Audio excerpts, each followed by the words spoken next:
ना hip replacement damage part of hip joint को आम बाहर करिकी गोटे प्रोस्थेटिक जॉइंट ता जगह आम रिप्लेस करूँ नहीं कि सेटा को 3 डायमेंशनल वे रे आमको सठिक भाव में रोपण करने को पड़ो एसिटाबुलम रे जो गोटे कप आउ फिमोराल साइड रे गोटे बॉल जदि ये ठीक भाव में प्लेसमेंट है ना ताहले चांसेस ऑफ डिसलोकेशन कि chances of surgical failure is there. तो जिते बड़े आपण निज सर्जिकल एक्सपीरियंस रु आपण मैनुअल थ्रू रे करूचंती ट्रेडिशनल इंस्ट्रूमेंटेशन रे सेते बड़े किछिटा त्रुटि रही जिबार आशंका अच्छी जोटा कि टेक्नोलोजी आजिकली कौन करची सर्जिकल एरर को बहुत कमे देछि आ बहुत स्टैंडर्डाइज कर देछि surgical approaches implant placement.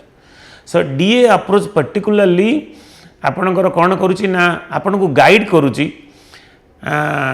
Implant केमती आम प्लेस करेंगे along with computer navigation along with robotics the acetabular preparation, femoral preparation, implant positioning and planning, everything will be guided